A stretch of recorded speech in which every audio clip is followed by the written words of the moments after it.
Good evening, everyone. Iriwe, Praise the Lord. sashimwe. We are so thankful to God this evening. Turashimira Imana kuri uyu mugoroba. We are going to pray and begin our evening fellowship.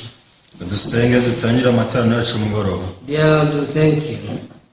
Data mu ijuru turagushimye. Thank you for your grace to give us chance to listen to your word continuously. Tugushimiye ubuntu bwawe watugiriye ngo dukomeze twumve ijambo ryawe. Our hearts always go astray, Imitima yacu iriyoba, but you want us to return to you every time. ariko twifuza kugaruka igihe cyose. There is no way we can return to you unless we listen to your word. Uburyo rero tugarura kuri ubu si igihe twumvise ijambo ryawe. That's why through listening to the word you can gain faith. Impamvu nyuze mu kumva ijambo ryawe twagira kwizera. And by faith to believe in your word you can be able to come before you. Kwizera ijambo ryawe rero tubasha kuza imbere yawe. May you guide us tonight. Tuyobore kuri uyu mugoroba. In the name of Jesus we pray. Kandi dusenze byose twizeye mu izina rya Yesu. Amen. Amen. Tonight let us read Isaiah chapter 44. Reka dusome igitabo cya Yesaya 44 kuri uyu mugoroba. Please open the book of Isaiah chapter 44. We shall read verse 21 and 22. Yesaya 44 umurongo ni 21 na 22. Remember this, O Jacob and Israel, for you are my servant. I have formed you, you are my servant. O Israel, you will not be forgotten by me. Nuko Yakobo we, Isirayeli we, wibuke ibyo kuko ari umugaragu wanjye. Ninjye wakuremye uri umugaragu wanjye, Isirayeli sinzakwibagirwa. I have blotted out like a thick cloud your transgressions, and like a cloud your sins. Return to me, for I have redeemed you. Neyuye ibicumuro byawe nk'igicu cya rukokoma, ibyaha byembekweho nk'igicu, ngarukira kuko nagucunguye. Yes, we have read only 2 verses. Dusomye imirongo 2 yonyine. Verse 21 and 22. Umurongo 21 ndetse n'uwa 2. In the history of cars, we can see that people thought about making engine. Mu gihe abantu batekereza gukora imodoka, batekereje n'uburyo ki bakora moteri yayo. Because they thought by giving it engine, it can go fast. Ko bumvaga ko baramutse bakoze moteri yayo yahikwihuta. But after that, they realized that there's something which is also important to put in this car. Imara bamenye ko hari ikindi kintu cy'ingenzi cyo gushyirwamo. That was the function called brake. Nta kindi ni imikorere yo kuba yahagarara. Because without brake, this car could cause many accidents. Kubera ko nta gikoresho byari cyo kwihagarika, ni imodoka ishobora gukora impanuka. Later on, they thought about reverse gear. Icyo gihe cyarageze rero batekereza n'uburyo ki bashyiramo firiyamu inyuma.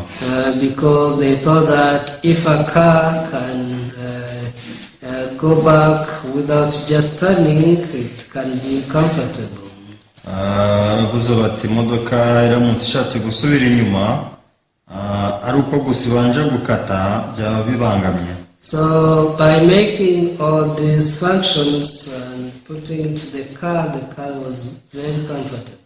Ibyo byose bamaze kubitekereza bakabishyira ku modoka, imodoka yabaye igikoresho cyiza. So as we think about our hearts also, we can see that in our hearts we need many functions. Twe dutekereje ku mitima yacu usanga dukeneye imigirire itandukanye yabo. Because our hearts naturally are evil. Kuko imitima yacu ni mibi kugakavukira. And when we follow our hearts, we go astray. Dukurikiye imitima yacu turayoba. The Bible says that the thoughts of human heart is evil. Biravuga ngo ibitekerezo by'umuntu ni bibi. When you read Genesis chapter 6 verse 5, dusomye Itangira ibice 6 umurongo wa 5. this is how the Bible said. Uko niko Bibiliya ivuga. Let's read this verse. Reka dusome uwo murongo. Genesis chapter 6 verse 5. Itangiriro ibice byo 6:5. The Bible says, Then the Lord saw that the wickedness of man was great in the earth, and that every intent of the thoughts of his heart was on evil continually. Kandi Uwiteka abona ko ingeso z'abantu zari mbi cyane mu isi, kandi ko kwibwira kose imitima bitekereza ariko bigusa iteka ryose. Everyone, our hearts are to you. Imitima yacu ni mibi gusa. Even what we think that is profitable, in the end it turns into failure. Nubwo twumva n'ibyo twumva ari byiza bigitangira birangira nabi. One day the son called prodigal son thought, Umunsi umwe there's a son called a prodigal son, Luke chapter 15. muri Luka ibice 15 tubona umwana w'ikirara. One day he thought that if my father gives me the portion or inheritance, I'll be rich. Umunsi umwe aratekereje ati data mpaye umugabane w'ibintu binkwiriye nayo mukire. He thought I'd go far in a far country and do business. Ko najya kure ubundi ngakora ubugenza. And after doing business, I will also have a lot of money and I can be rich. Aza gukora ubugenza maze kubona amafaranga nakora ubugenza nkaba umukire. With this heart, he pushed his father to give him the inheritance. Ubwo rero yatangiye abwira se ngo namuhe umugabane umukwiriye. So the father divided his livelihood. Ise yagabanyije ibyo byose. And he gave him his portion. Hanyuma amuha umugabane we. Yes, immediately he went far, and arriving in the far country, the things he thought changed.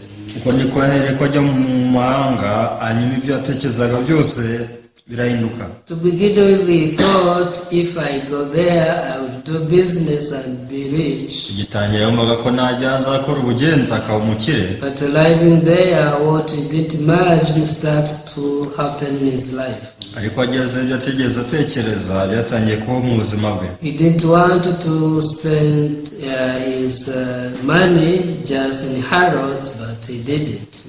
Ntabwo yashakaga gukoresha amafaranga mu by'uburaya, ariko niko yabigenje. He didn't want to waste all his possession, but he drank and wasted all the money. Yashakaga gupfusha ubusa amafaranga ye, ariko yaranyweye yose arashira. Things he didn't imagine happened in his life. Abona ko ibintu atigeze atekereza byaje mu buzima bwe. So in the beginning he had good thoughts. Igitangira afite ibitekerezo byiza. But here the Bible said, Akwana biravuga ngo every intent of the thoughts of his heart was only evil continually.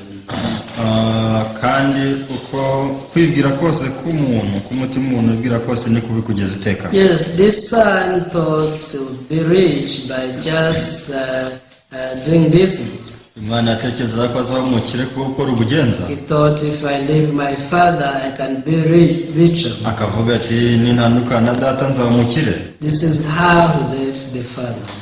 Uko niko yavuye mu rugo kwa se. Unfortunately, he wasted all the money in the far country. Ariko amaherezo yaje gutakaza amafaranga yose mu gihugu cya kure. All of us, things we didn't expect to happen in our life. Twese nuko ibintu tugeze twitega mu buzima nibyo bitubaho. But God wants us to realize that the intent of our thoughts is evil forever. Ariko Imana ishaka ko tumenya ko iby'imitima yacu ibwira byose ari bibi kwiziteka. Why does God tell us so? Ese kuki Imana itubwira itya? God wants us to return to Him. Imana ishaka ko tuyigarukira. Because one day we left God. Ku munsi umwe twataye Imana. Like this prodigal son, we left God. Umwana w'ikirara twataye Imana. In Genesis chapter 3, we can see how man was deceived by Satan. Mu Itangiriro ibice 3 nibwo tubona uko umuntu yashutwe na Satani. After leaving God, he started to work by himself.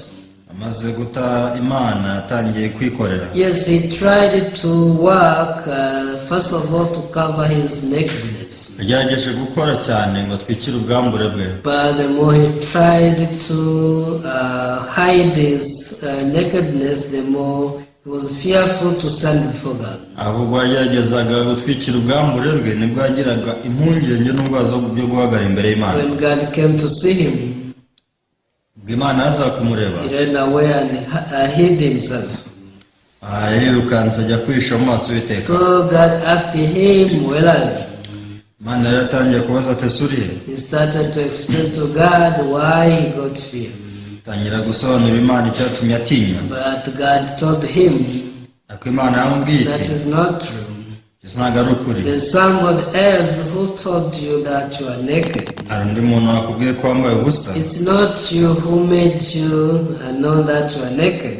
ntabwo rero wibwiye ko wambaye ubusa. Either nor you who think that being naked is a problem. ahubwo hari undi wibwira ko kuba wambaye ubusa ari ikibazo. So there is Satan who deceived you. rero ni Satani wagushutse. First of all, he deceived you to eat the fruit of good and evil. yagushutse kurya ku rubuto rw'icyiza n'ikibi. And now he's using that wisdom to condemn you.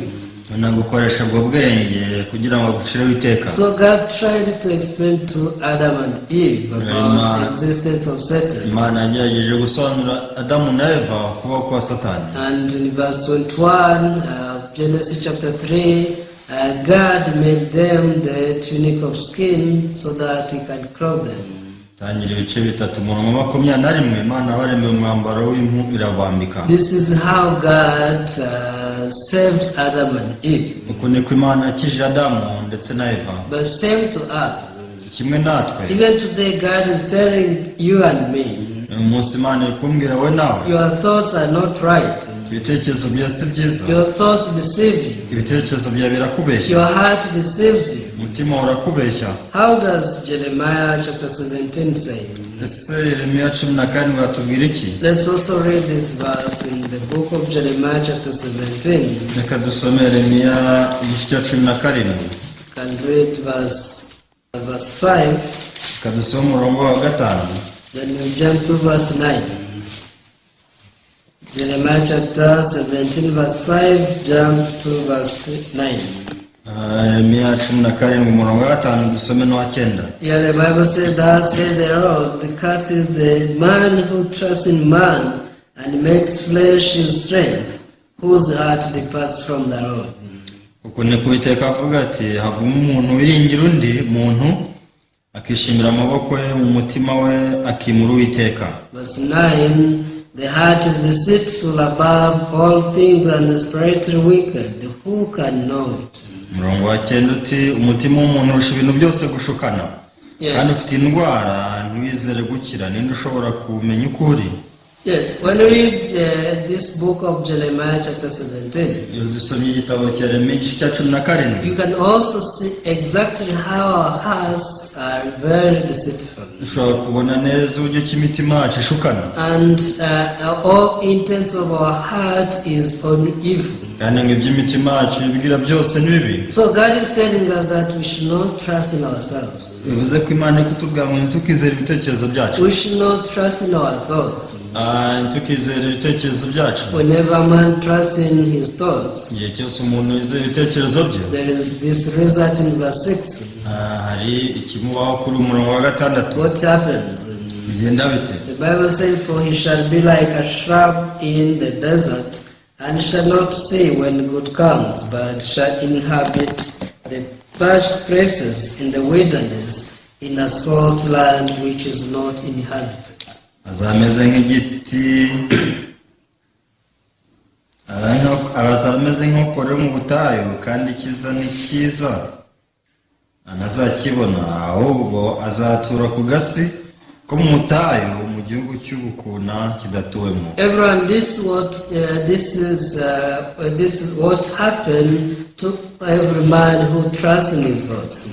uko niko bigenda ku muntu wese wizeye ibitekerezo bye. You can underline this sentence: when good comes, he shall not see it. baca umurongo kuri umurongo uvuga ngo icyiza ni cyiza ntazakibona. Yes, there are good things which are coming towards this person. hari ibintu byinshi byiza umuntu akagombye kubona, But because he trusts in his thoughts, he cannot see them. ako kuba ko yizera ibitekerezo bye ntashobora kubibona. Why do people go to hellfire?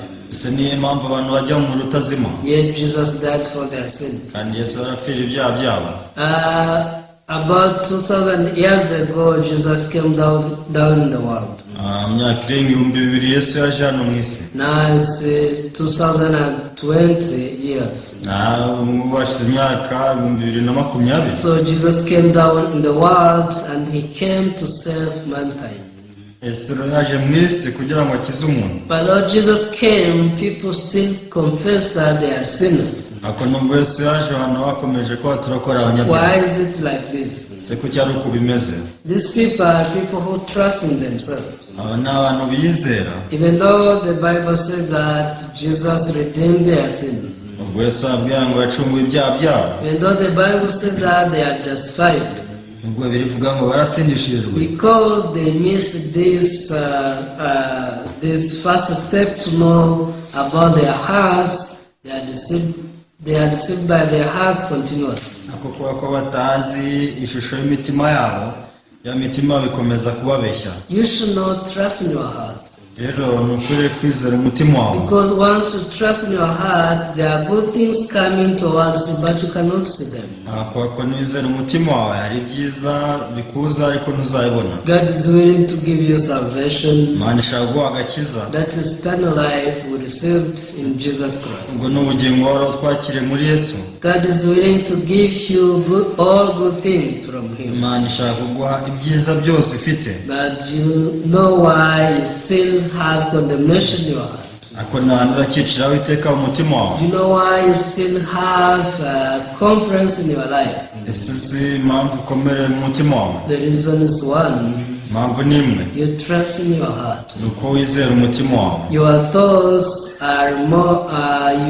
You trust your thoughts more than trusting the word of God. Wizera ibitekerezo byawe kubirutisha ijambo ry'Imana. So you should know that your heart is very deceitful. Rero ugomba kumenya ko umutima wawe ushukana. And you cannot know this Kandi ibi ntabwo wabimenya. unless you are told by God. Usibye gusa ubibwiwe n'Imana. Unless you are told by the Bible.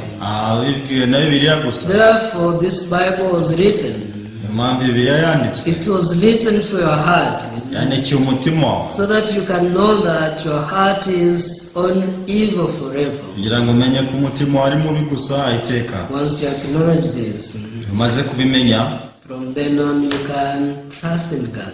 rero ko wizera Imana. This is what happened to the prodigal son. Iki nicyo cyabaye ku mwana w'ikirara. One day he failed. Umunsi umwe yaratsinzwe. After wasting all his possessions, amaze gutakaza ibyo yari afite byose. he didn't immediately go back to his father. Ntabwo yahereye ko ajya mu rugo kwa se. The heart kept on deceiving him. Umutima we warakomeje uramushuka. He said, let me try to find a job. Ati reka ngerageze nshaka akazi ko Yes, gukora. he tried to find a job, but no one gave it to him. Yagerageze kugashaka ariko ntagira ukamuha. Eventually, he found a pig pen and he was given that job.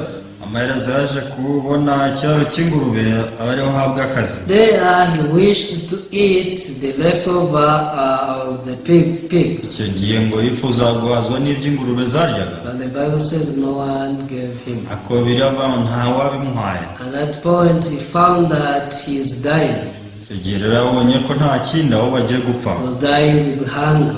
Agiye kwicwa n'inzara. Not because of the hunger, atari uko ari inzara byonyine. but because he had been following his thoughts. Ako yabaye akurikira ibitekerezo bye. You see, until this point he did acknowledge that he is evil and his heart is deceitful. Kugeza ahantu ntiyari yarigeze amenya ko ari mubi kandi umutima we ushukana. That's why he kept on following his heart.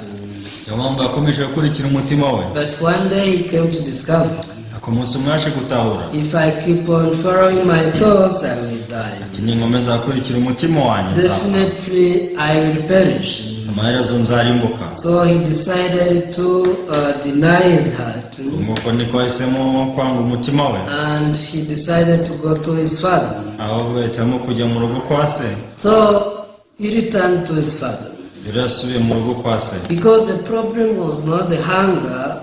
Kuko ikibazo nticyari inzara. Since at his father's home there was a lot of food. Bitewe n'uko mu rugo kwa se hari ibyo kurya byinshi. So arriving there, he was saved.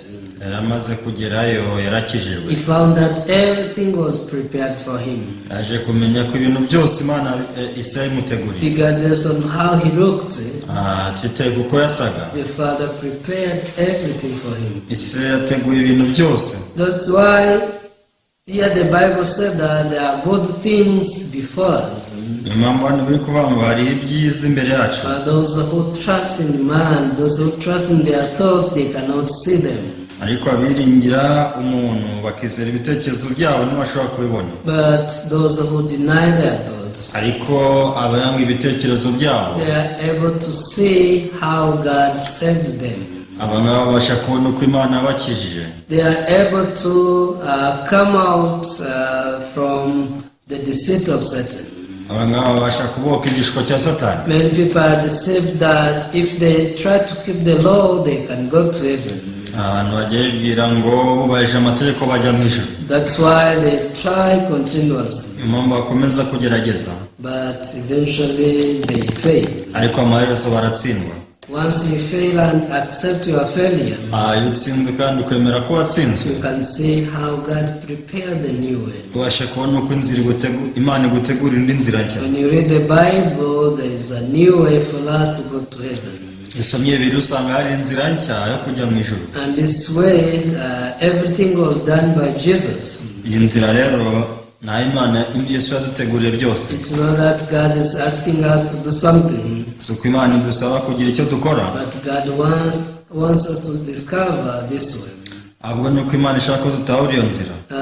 Let us read one verse in the book of Romans chapter 10. Reka dusome Bibiliya mu gitabo cy'Abaroma ibice 10. Romans chapter 10 verse 4. Abaroma ibice 10 umurongo wa 4.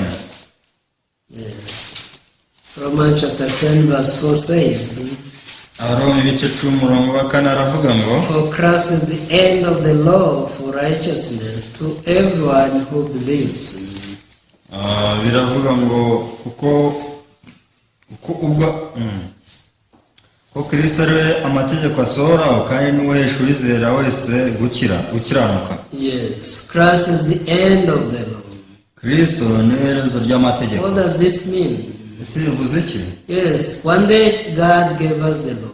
Umunsi umwe Imana yaduhaye amategeko, But since He gave the law, nobody obeyed the law. naho kuva Imana yaduha amategeko nta muntu wigeze yubahiriza. For God to finish this law, He sent Jesus, Kugira ngo Imana ishyire amategeko ku iherezo yohereje Yesu, so that we can realize that only God can keep the law. kugira ngo dutahure ko Imana yonyine yakubahiriza amategeko. Only Jesus kept the law. Yesu wenyine niwe wabashije kubahiriza amategeko. And for man, this was the end of the law. Rero ku muntu iki gihe cyari igihe cy'iherezo ry'amategeko. So the Bible says Christ is the end of the law. Biravuga ngo Yesu niwe amategeko asohoraho, It is the end of the law for righteousness to everyone who believes. kandi niwe uhesha uwizera wese gukiranuka. So once we realize that our hearts are deceitful, Rero tumenye ko imitima yacu ibeshya, we return to the Lord. duhindukira Uwiteka. Arriving there, we find that Jesus already finished everything on the cross. Iyo tuhageze rero dutahura ko Yesu yasohoje byose ku musaraba. That's when we discover that Jesus redeemed us. Niyo mpamvu tumenya ko Yesu yaducunguye. Therefore, today we read Isaiah chapter 42. Niyo mpamvu uyu munsi twasomye Yesaya 44. Please, let's go back in the book of Isaiah chapter 44. Reka dusubire muri Yesaya 44. Isaiah chapter 44 verse 21. Yesaya 44 umurongo wa 21. So verse 21 says, remember this, O Jacob and Israel, for you are my servant. I have formed you. You are my servant, O Israel, you will not be forgotten by me. Nuko Yakobo we, Isirayeli we, wibuka ibyo yuko uri umugaragu wanjye, ninjye wakuremye, uri umugaragu wanjye, Isirayeli sinzakwibagirwa. Yes, God is the one who made man from the dust of the ground. Imana niyo yaremye umuntu imuvanye mu mukungugu wo hasi. After that, he put his spirit in him. Yarangije ishyiramo umwuka wayo. But one day, Satan deceived man. Rero umunsi umwe Satani yashutse umuntu, Nevertheless, God didn't give up. ariko n'andi Imana ntiyamuretse. Because God never gives up. kuko Imana itajya itureka, He made the new way for us. ahubwo yaturemeye indi nzira nshya. So through Jesus, God gave us the new way. Rero binyuze muri Yesu Imana yatuboneye indi nzira nshya, And He put away all of our sins. bivuze ngo yashyize hasi, yakuyeho ibicumuro byacu How did n'ibyaha. God do that? Si yabikoze ite? When you read verse 22, Isoma umurongo wa the 24. Bible says, I have blotted out like a thick cloud your transgressions, and like a cloud your sins. Return to me, for I have redeemed you. Ngo nteye ibicumuro byawe nk'igicu cya rukokoma, byabyo mbikuyeho nk'igicu, ngarukira kuko nagucunguye. Yes, God redeemed you, Imana yaragucunguye, and He blotted out all your transgressions, yewe ibicumuro byawe nk'igicu cya rukokoma, so that you can be righteous. kugira ngo ube umukiranutsi. Because Christ is the end of the law for righteousness. Kubera ko Kristo ari amategeko asohoraho kandi aheshurize hose gukiranuka. And those who believe in this fact, they can proclaim that they are perfect righteous before God. Ababyize nk'uko biri babasha guhamya ko ari abakiranutsi imbere y'Imana. They can say that we are God's children. Babasha guhamya bati turi abana b'Imana, We are as whole as Jesus. turera nka Yesu, We have no sin. nta cyaha dufite. Why? Kubera iki? Because they have no sin to pay again. Kubera ko nta byaha bafite byo kwishyurira kandi. Through the redemption of Jesus, Binyuze mu gucungurwa kwa Yesu, all of our sins were forgiven. ibyaha byacu byose byarababariwe. And God said, I remember no more your sins. Kandi Imana ikavuga ngo sinibuka ibyaha byanyu ukundi. Everyone, this is the gospel. Rero ubu ni bwo butumwa bwiza, And this is what we need to believe in. kandi iki ni cyo dukeneye kwizera. But who can believe in this truth? Ariko sinda kwizera ukuri nk'uku, Those who discover that their thoughts are evil forever. abamenye ngo ibitekerezo byabo ni bibi gusa iteka. Those who discover that their hearts are deceitful above all cunning.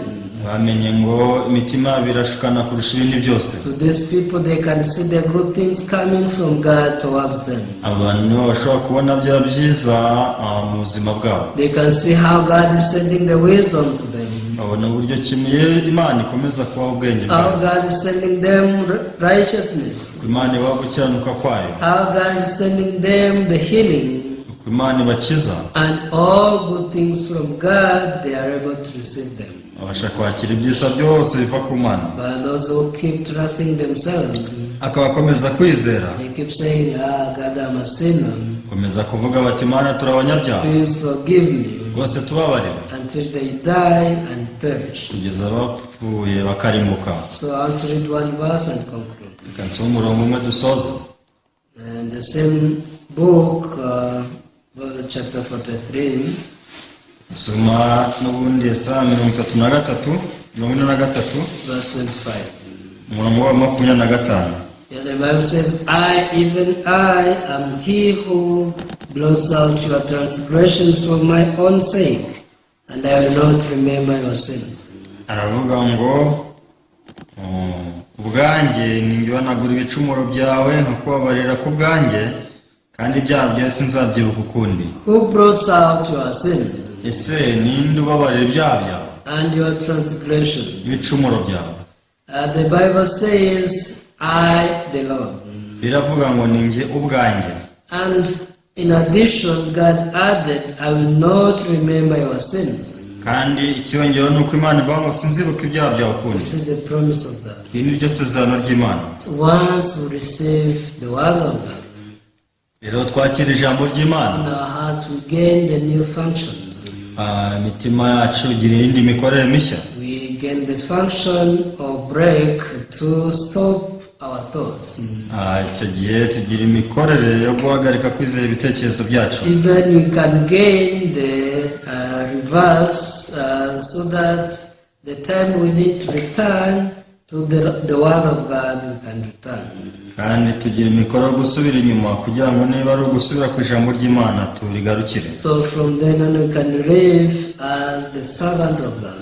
Rero guhera ubwo tubaho nk'abagaragu b'Imana. Because we are the servants of God, we are formed by Him, and God promised not to forget us. kuko turabana b'Imana niyo yatubumbabumbye kandi yadusezeranyije ko itazatureka. And moreover, he said, I will remember no more your sins. Ikindi kandi kavuga ngo sinzibuka ibyaha byanyu. Everyone, this is the word of God. Iri rero ni ijambo ry'Imana. If you keep this promise of God in your heart, rero iri sezerano ry'Imana ribitse mu mutima wawe, you live the rest of your life as the best in the world.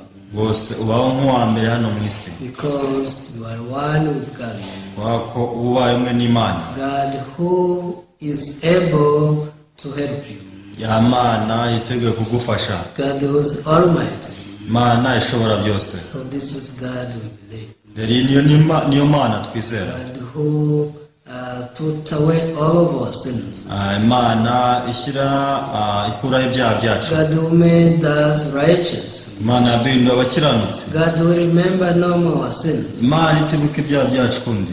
This is God who redeemed you. Rero niyo Mana yagucunguye. And that you believe in this God.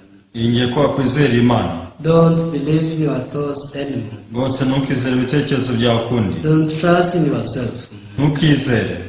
Instead, trust in the word of God. Ahubwo ujya wizera ijambo ry'Imana. You see how good things will come in towards you. Uzabona uburyo ki byiza biza mu buzima bwawe. Let's pray. Kadusenge. Father God, we thank you. Data wo mu ijuru turagushimiye. Tonight you have given us the chance to listen to the gospel. Uyu munsi waduha amahirwe yo kumva ubutumwa bwiza. The Bible says that the gospel is the power of God Biravuga ngo ubutumwa bwiza n'imbaraga y'Imana. and salvation. Kandi Yesu wizera wese gukira. Whoever believes in the gospel, Uwizeye ubutumwa bwiza wese he receives the righteousness of God. abasha kubona gukiranuka kw'Imana. And from then on, he is the servant of God, Guhera ubwo rero ahinduka umugaragu w'Imana. who can proclaim the work of God. Ubasha guhamya imirimo y'Imana. May you allow all viewers to receive this truth in their hearts. Rero wemerere abakurikiye bose bakire ukuri mu mitima yabo. And let your word make them your servants. Reka Imana yabo ibagire abagaragu bayo. We thank you, God, and we pray everything in the name of Jesus. Turagushima Imana kandi dusenze byose twizeye mu izina rya Yesu. Amen. Amen. Thank you very much. Murakoze. I hope to see you next time. Tuzasubira ubutaha.